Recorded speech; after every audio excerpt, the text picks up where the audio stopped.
తెలుగు వారి number 1 choice Telugu matrimony.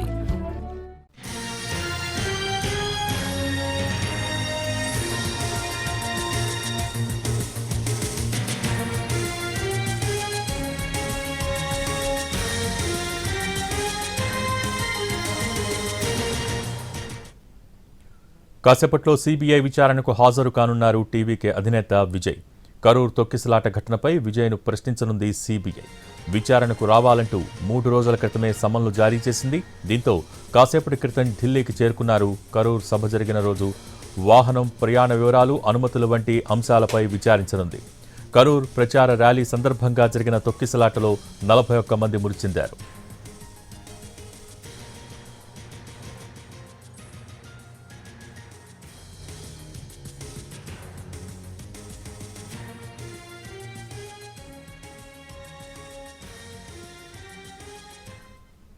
కాసేపట్లో CBI విచారణకు హాజరు కానున్నారు టీవీకే అధినేత విజయ్. కరూర్ తొక్కిసలాట ఘటనపై విజయ్ను ప్రశ్నించనుంది సిబిఐ.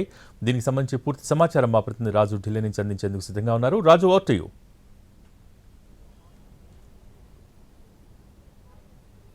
భోగి, సిబిఐ కార్యాలయానికి విజయ్ చేరుకున్నారు. మరికొద్ది సేపట్లో సిబిఐ విజయ్ను విచారించబోతుంది. ముఖ్యంగా తమిళనాడు కరూర్లో జరిగినటువంటి తొక్కిసలాట, ఏదైతే టీవీకే పార్టీకి సంబంధించినటువంటి సభలో జరిగినటువంటి తొక్కిసలాటలో ఏకంగా 41 మంది చనిపోతే ఎంతో మందికి గాయాలు కూడా అయ్యాయి. అయితే ఈ ఘటనకు సంబంధించి మొదట ఏ విధంగానైతే తమిళనాడు పోలీసు ఎఫ్ఐఆర్ నమోదు చేసినప్పటికీ కూడా ఇది ఖచ్చితంగా స్వతంత్ర ప్రతిపత్తి కలిగినటువంటి సంస్థనే దర్యాప్తు చేయాలంటూ విజయ్ మొదట హైకోర్టుకు వెళ్లారు. ఆ తర్వాత హైకోర్టు నిరాకరించడంతో సుప్రీంకోర్టుకు వచ్చారు. సో సుప్రీంకోర్టు సిబిఐ విచారణకు ఆదేశించింది. దాంతో ఇప్పుడు సిబిఐ ఈ కరూర్ ఘటనకు సంబంధించినటువంటి ఇష్యూస్ను మొత్తం కూడా రీకన్స్ట్రక్షన్ చేయడమే కాకుండా అందులో ఎవరెవరి పాత్ర ఏంటి అనే దాని మీద ప్రధానంగా ఫోకస్ పెట్టారు. అందులో భాగంగానే ఈరోజు తమ ముందు హాజరు కావాలంటూ విజయ్కి నోటీసులు ఇచ్చారు. అయితే ఆ కరూర్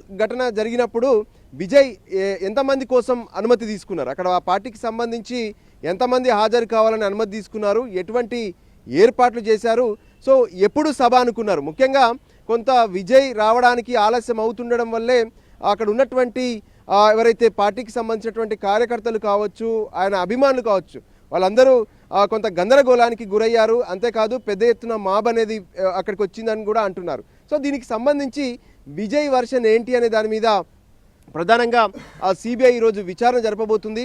ఆయన ఆ సభకు ఎన్ని గంటలకు రావాలి, ఎప్పుడు వచ్చారు, వచ్చిన తర్వాత పరిస్థితి ఏంటి, అంతేకాదు ఈ 41 మంది చనిపోవడానికి గల కారణాల విషయంలో విజయ్కు ఉన్నటువంటి క్లారిటీ ఏంటి, అంటే ఆయన చెప్తున్నటువంటి వర్షన్ ఏంటి, అంతేకాదు ఆ తర్వాత జరిగినటువంటి పరిణామాల గురించి కూడా పూర్తిగా CBI విజయ్ను ప్రశ్నించబోతుంది.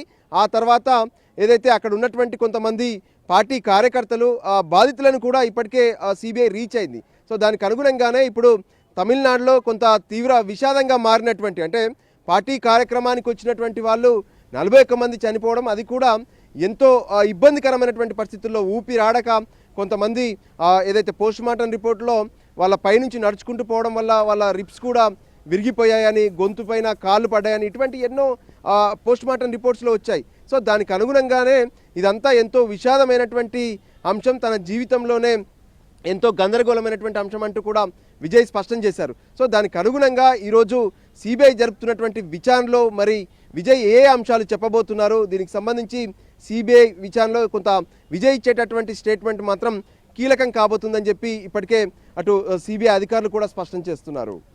Bhogi, thank you Raju.